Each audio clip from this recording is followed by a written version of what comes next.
What is going on, money team? It's your boy JDUN Trades with Team Bull Trading, and I hope you all had a blessed and discipline-filled weekend. We are live and back in action with yet another Sunday watch list, where I'm going to break down everything I'm watching this week. Not only are we going to break down NQ, ES, SPY, and QQQ, but I have 4 individual names on watch this week as well for trades as we sit at all-time highs. We need to talk about what data we have coming in, some other events we have happening, and everything that you need to know to have a confident, conviction-filled trading week. That's what I do every single week here. I help traders go into the week with confidence, conviction, and ready to make some money. So if that's you, make sure you tap in, hit that subscribe, hit that like, and let's learn and level up together. And make sure if you haven't already, you are registered for my next 3-day event. It is my first ever 3-day free masterclass that I have ever done. It's on October 6th, 7th, and 8th, and it's going to be a game changer for any beginner to advanced trader. This is for the trader who's ready to trade with a system, who's tired of breaking their rules, and is ready to level up and start making money before 2026. So make sure you guys register below, and let's get to the money. Now, starting off with our data for the week. As you can see here on Monday, we have a lot of Fed speakers. Tuesday, same thing, Fed speaker. We have PMI at 945. Followed by more Fed speakers and Jerome Powell, the Fed chair. On Wednesday, we have new home sales, not a whole lot. On Thursday, we have GDP, initial jobless claims, more Fed speakers. And then on Friday, we have PCE, more Fed speakers, and consumer sentiment. So overall, a pretty data-heavy week, which should give us some really nice volatility, hopefully a little pullback, but I'm not going to hold my breath. Now let's start off with QQQ and SPY. Now, when we look at the indices, there's not a whole lot that we can go off of because we're at all-time highs. Now, that being said, every day I'm going to go in with a bit more of a bullish bias because the market's strong. We got that initial reaction to our FOMC rate cut and Jerome Powell's remarks, right? If you guys saw that, we had an aggressive move down. But right afterwards, what happened? We aggressively bought it back up.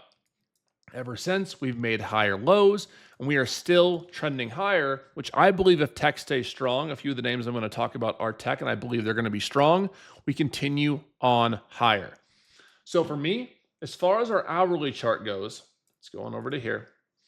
I think I'll watch for a hold of this 598 area on QQQ, or if we go over to NQ, that's going to look like a hold of this 24,800.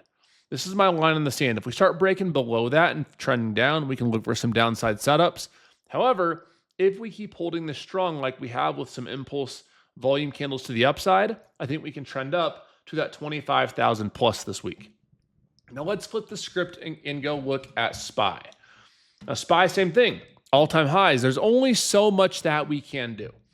So for me, looking at SPY from our hourly perspective, anything holding the 660 area to me looks like a higher low and more upside movement. We go over to ES, right? Same deal.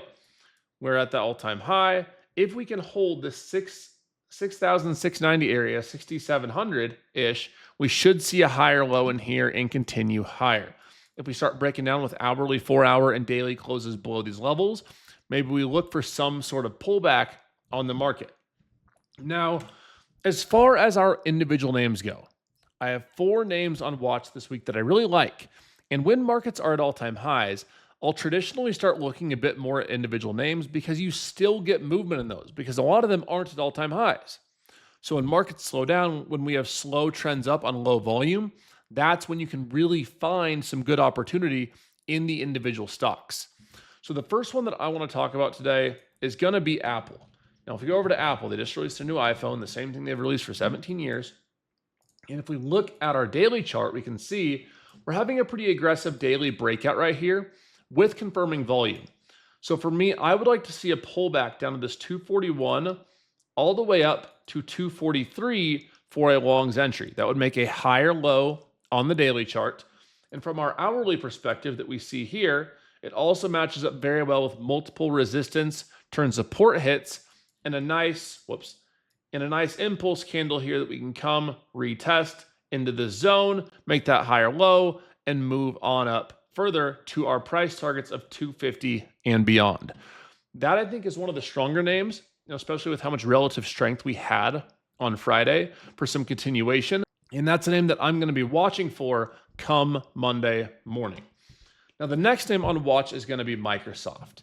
Microsoft, too, looks like it has some room to the upside. Go to our daily chart here. We're getting a nice, why does it keep doing that? We're getting a nice breakout to the upside.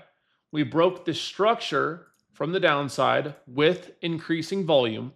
So I'd like to see a pullback into this higher low. And if we can break above this 520 area, we have a lot of room to the upside to 525s and 530s.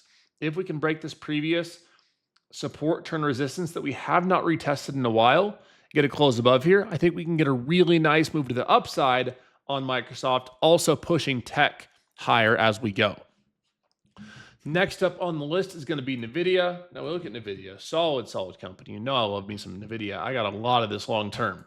Me and NVIDIA, we're good friends for the long term. I'm not selling anything. And I got an ad down at $87 on that massive move down inside Team Bull. Called up my exact entry like I do with every other stock that I buy and every day trade that I take. It's all done inside Team Bull. You can join below. Now, as far as our daily and weekly goes, let's go over to our weekly real quick. We had a nice weekly bull flag setting up. Real nice. Real nice. We got the flag here, the flag here, the aggressive move up, the higher volume hammer to the upside with confirming volume down here. I'd love to see this hold above this 180 and get a straight shot up to all-time highs above 184. Not a lot of room as far as price targets on this, but this setup looks really good to get some movement to the upside above this 180 area resistance. When I see clear setups like this on really strong names, I'm always going to pay a lot more attention when we get to that point of breaking that key level. If we can get a daily close above that 180, that's going to look really good for a setup to the upside. I mean, let's look at that chart, right? Maybe a little more consolidation. We get that close above 180 up here, solid break of structure, pretty much a straight shot up to 184, and likely beyond if we go retest this level again. And finally, let's go check out my baby, Tesla. Now, this daily chart doesn't look as great. You know, I don't like that we're moving up and we're making this sort of what would you call it? This wedge, sort of. It's kind of like opposite of what you want to see in a bull flag. I still think this looks strong. We look at it from a weekly perspective as well. Super strong weekly candle, right? Just higher volume, aggressive wick up. We have a lot of room to the upside above this, like 440. We have room pretty much up to all-time highs. And so we go back to our daily chart. All right, we look at this. We can arguably see that we want to hold above this like 417 to 420 area.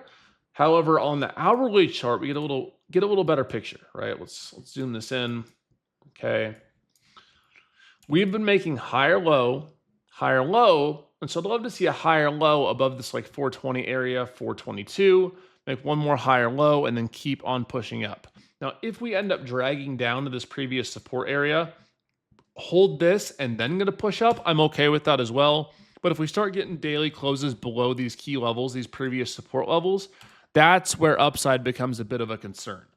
So for me, as a KISS trader, a keep it simple, stupid trader, I like to look for where can I manage my risk, where can I get the best possible entry, and how can I keep things as simplistic as possible. I'm a profitable trader because I use discipline every single day, because I have a system I've developed over 9 years of trading. You aren't a profitable trader because you keep attaching to mentors who make things confusing for you, who've never really made money themselves, who've been trading for 2 years. I've studied a lot of traders. I've taken a lot of trades. I've journaled a lot of trades. And what I've found time and time again is that the simple methods win.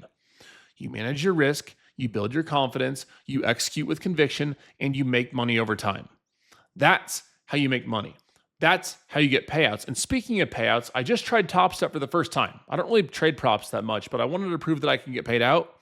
Just requested $4,000 from Top Step. Pretty sweet on my first try on their express fundeds. And I'm looking forward to getting more payouts as time goes on to prove to you guys that my system works.